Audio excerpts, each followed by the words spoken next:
বাসায় এসে পরে আমার ভাস্কর্য সব কিছু দেখে ঠেকে স্কেচ দেখে সব কিছু দেখে বললেন যে তুমি যদি দয়া করে আমাদের স্কুলে, আমি পেইন্টিংয়ের টিচার, আমি তোমাকে ব্যক্তিগতভাবে ইনভাইট করছি, তুমি যদি আমাদের স্কুলে একটু স্কাল্পচার শেখাও।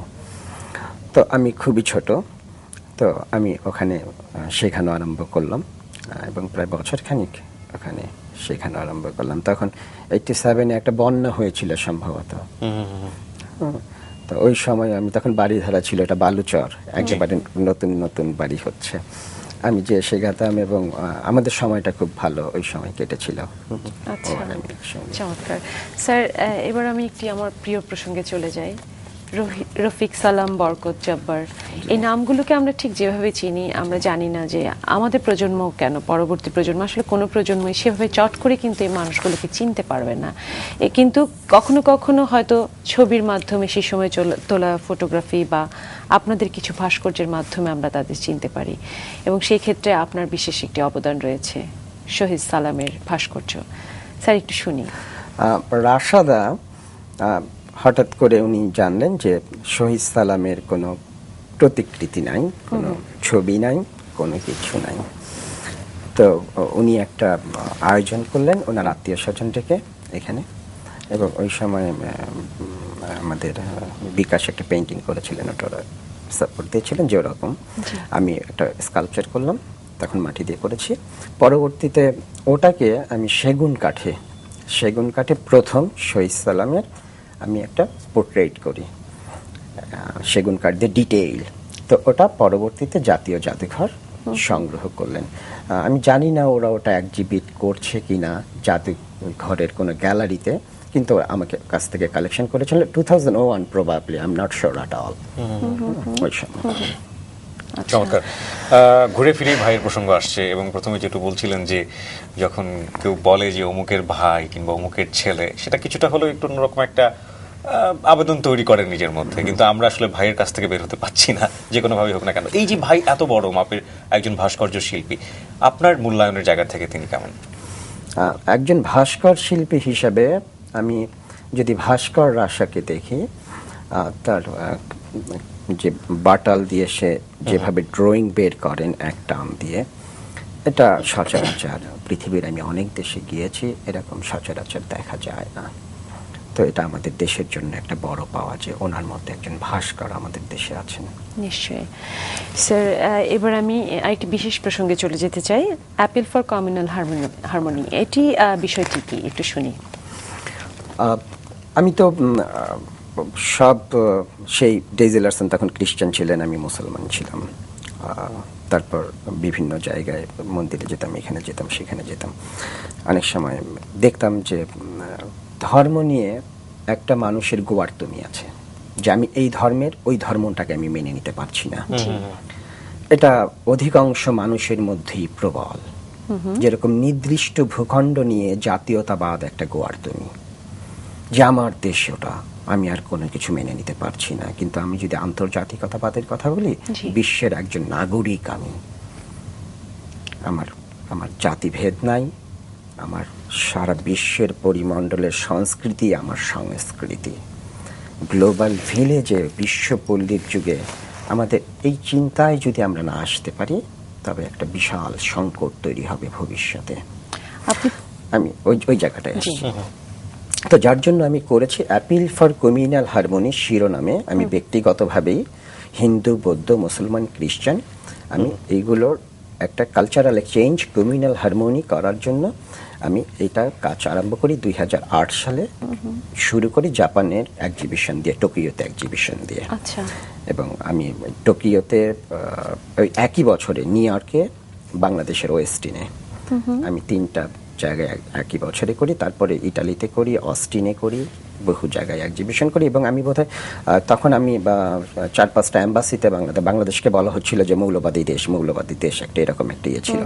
তখন আমি ইউএস এম্বাসি বা European commission embassy, Russian embassy, south Korean embassy, Italian embassy, আমি সবাইকে কালচারাল এক্সচেঞ্জের জন্য, কমিউনাল হারমোনির জন্য পেইন্টিং প্রেজেন্ট করি। স্যার, এই বিশেষত্ব কি ছিল এই পেইন্টিংগুলো? পেইন্টিং এর মধ্যে হচ্ছে যে আমরা সবাই এক জাতি, মানব জাতি। আমাদের সকল ধর্মকে আমরা রেসপেক্ট করি, কিন্তু আমাদের গন্তব্য একটা, সেটা হচ্ছে শান্তির দিকে। আমার বাসায় বিভিন্ন রাস্তা থাকতে পারে, কিন্তু বাসায় আমাদের যেতে হচ্ছে।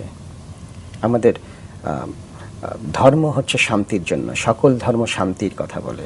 নিশ্চয়ই। আমরা সকল ধর্মই শান্তির কথা বলে, আমরা শান্তি এস্টাবলিশ করতে চাই, এবং অ্যাপিল ফর কমিউনাল হারমোনির এক্সিবিশন দিয়ে যেটা করতে চাই সেটা হচ্ছে বিশ্বব্যাপী বিভিন্ন জায়গায় সংলাপ তৈরি করি। বিভিন্ন এক্সিবিশনের মাধ্যমে একটা সাংস্কৃতিক আদান প্রদান হয়, সংলাপ তৈরি হয়, মানুষের মধ্যে সম্প্রীতি তৈরি হয়, এবং এই সম্প্রীতির মাধ্যমে শান্তি প্রতিষ্ঠা করা সম্ভব। স্যার, আমরা ছোট মানুষ, অনেক কিছু জানি না, শুধু একটি প্রশ্ন করে একটু জেনে নেওয়া ভালো আমি পরের প্রসঙ্গটি যাওয়ার জন্য। সেটি হলো যে আপনার জানা মতে এমন কোনো বিদেশি শিল্পী রয়েছেন যার দেশের সংস্কৃতি বা তার দেশের কোনো ইতিহাসকে ঘিরে তিনি বাংলাদেশে কোনো ভাস্কর্য তৈরি করেছেন আপনার জানা মতে? বা কিবরিয়া, তুমি কি জানো? আমার জানা মতে এরকম থাকতে পারেন, কিন্তু আমি এক্স্যাক্টলি পরিসংখ্যান তুলে ধরতে পারবো না। বিদেশের এমন কোনো শিল্পী রয়েছেন বা বিদেশের এমন কোনো ঘটনা রয়েছে যা দিয়ে বাংলাদেশে কোনো ভাস্কর্য রয়েছে? আমি জানি না, হয়তো তথ্যতে উঠে আসতেও পারে। প্রশ্নটি করার একটি কারণ হলো বাংলাদেশের মুক্তিযুদ্ধকে যুক্তরাষ্ট্রে আপনি স্থাপন করলেন আপনার ভাস্কর্য দিয়ে। এটি কি করার জন্য করা, না আপনার মধ্যে অন্য কোনো সত্তা, অন্য কোনো ইতিহাস বই ছিল? আপনারা বোধহয় জানেন যে আমি রাশিদের সঙ্গে ওই গণহত্যা মুক্তিযুদ্ধের প্রস্তুতি কাজ করেছিলাম।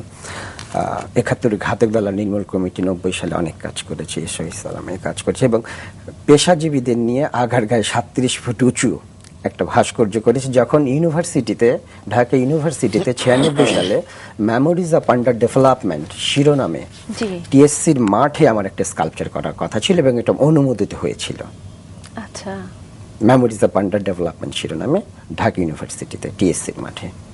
তো ওটা বাদ দিয়ে আমি আগারগাঁয়ে এটা করেছি, মুক্তিযুদ্ধের ভাস্কর্য করেছি। পরবর্তীতে যুক্তরাষ্ট্রের টেক্সাসে কি করে? ওইটাই বললাম, আমার একটা স্কাল্পচার করার কথা ছিল সেনাবাহিনীতে ২১৮ ফিট। তো ওটা আমার একটা বিশাল স্বপ্ন ছিল, ২১৮ ফিট উঁচু একটা। আমার সিভিল ইঞ্জিনিয়ার ছিলেন, উপদেষ্টা ছিলেন শামীমুজ্জামান বসুনিয়া বুয়েটের। তো ওটা যখন হয়নি, তো আমি যুক্তরাষ্ট্রে যখন দেখলাম, আমার ওয়াইফ আর আমি ইন্টারনেট ঘাঁটতে ঘাঁটতে, যে পৃথিবীর কোথাও বাংলাদেশের মুক্তিযুদ্ধ নিয়ে খুব বড় আকারের, যে আমাদের ন্যাশনাল সিম্বলগুলো নিয়ে আমাদের দেশকে পরিচিত করার জন্য এরকম কোনো ভাস্কর্য হয়নি। তো আমরা তো বাঙালি, কত বড় ইতিহাস। তো আমরা তো বাঙালি, জি, আমরা সেই হিমালয়ের পাদদেশে বঙ্গোপসাগরের সেই একটা বাষ্পীয় তাপমাত্রায়, আবহাওয়ায় আমরা যুদ্ধ করে বড় হয়েছি। তো এটা আমার মধ্যে খুব একটা ব্যক্তিত্বে আঘাত আনে, খুব বেশি পরিমাণ। আমি ২-৩ রাত ঘুমাতে পারি নাই, এটা যখন বুঝতে পারলাম। উপলব্ধি করার ব্যাপার থাকে, তো উপলব্ধি করলাম। তো আমি ওখানে স্কেচ করা আরম্ভ করলাম, সবকিছু করলাম। ব্যাকইয়ার্ডে বসে আমার আমার ওয়াইফ স্টেফেনি, আমরা সিদ্ধান্ত নিলাম স্কাল্পচারটা করব, এবং আমেরিকার কিছু শিল্পী, ওনাদের নাম না বললে আমার মনে হয় এটা অপূর্ণতা থেকে যাবে, এবং সাধারণ পেশাজীবী মানুষ, সেটা সারা মুডস, লোটি কার্টার, বয়েস কার্টার, জনাথন, ডেমন পুলি, এরা একেবারে আমার সঙ্গে সার্বক্ষণিক কাজ করে। সম্মান রইল বিদেশি নাগরিকদের প্রতি। আমরা স্যার এই গল্পগুলোতে আবারও ফিরতে চাই, আর একটা ছোট্ট বিরতির সময় হচ্ছে। দর্শক, বিরতি নিচ্ছি, আবারও ফিরবো, সাথেই থাকুন।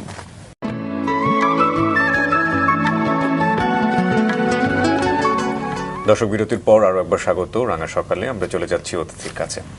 আমরা যে প্রসঙ্গে ছিলাম, আপনি সেসব মানুষদের কথা উল্লেখ করছিলেন, প্রবাসী মানুষ যারা এই ভাস্কর্যে কন্ট্রিবিউশন রাখছিল, সে প্রসঙ্গে ফিরতে চাই। জি, তো ওনাদের সবাইকে নিয়ে এবং আমার ওয়াইফ স্টেফেনি, ওকে নিয়ে আমি স্কাল্পচারটা আরম্ভ করলাম ব্রাউনউডে। তখন ঠান্ডা ছিল, আমি যখন কাজ করতাম, ওটাকে টেক্সাসে বলে চ্যাপড, চামড়া ফেটে রক্ত বের হয়। তো আমার এইগুলো চামড়া ফেটে রক্ত বেরিয়ে যেত মাঝে মধ্যে, তারপরে কাজ করতাম। তো তখন মনে হতো যে মুক্তিযুদ্ধ যারা করেছেন ওনারা এরকমই কষ্ট করেছেন, এর চাইতে বেশি কষ্ট করেছেন, জীবন দিয়েছেন, আর এটা তো আমার জন্য কোনো কিছুই না। তো এত কিছু কষ্ট নিয়েও কাজটা দীর্ঘদিন, এটা ২ বছর আগে আমাদের চিন্তা চেতনা ছিল টুকটুক করে কাজ করেছে, কিন্তু এবার ৬-৭ মাসে এটা শেষ করেছি কোল্ড কপার কাস্টিংয়ে, কোল্ড কপার কাস্টিংয়ে, আর কিছু মিক্সড মিডিয়া, সব কিছু মিলে কাজটা শেষ করলাম ওখানে। তো ওখানে আরেকটা জিনিস হচ্ছিল, যখন আমি কাজটা ওখানে করছি তখন এখান থেকে বাসা থেকেও সবাই বলছিলেন যে সুন্দর করে করে, ভালো করে করে। আমার মা বিশেষ করে বলছিলেন যে দেশের ইয়ে যেন খুব উজ্জ্বল হয়, এরকম করে করে। এটা আমাকে আরো উৎসাহিত করছিল ভাস্কর্যটাকে সুন্দর করার জন্য। ভাস্কর্যটা হচ্ছে ব্যাকরণগতভাবে জিওমেট্রিক্যাল ফর্ম, এবং এটার ব্যাকরণ একেবারে যেরকম হওয়ার কথা, পার্সপেক্টিভ সব কিছু হবে। কিন্তু একটু একজন মুক্তিযোদ্ধা কি হতে পারে, তার মাসলগুলো কি, তার ভেতরের কতটা শক্তিশালী উনি ছিলেন, এগুলো সব কিছু সেই আধুনিকতা এবং সেই আগের যেই মিশ্রণ, শিল্প স্টাইলের যে মিশ্রণ, ওটার সমন্বয় ঘটিয়েছি আমি এই স্কাল্পচারে। আর আধুনিকতার সেটা ঊর্ধ্বমুখে চলে যাচ্ছে, একেবারে নিচে প্রসারিত, ওপরে এইভাবে ঊর্ধ্বমুখে চলে যাচ্ছে। ওই আকাশের মধ্যে আমাদের পতাকাটা উঠছে, এবং সেই সঙ্গে আমাদের দোয়েল পাখি, শাপলা ফুল, ইলিশ মাছ, রয়্যাল বেঙ্গল টাইগার, কাঁঠাল, এই ন্যাশনাল আমাদের যা যা জাতীয় ব্যাপারগুলো আছে, ওইগুলো এত সুন্দরভাবে সম্পাদনা করা হয়েছে ভাস্কর্যে যে সবকিছু মানিয়ে যায়।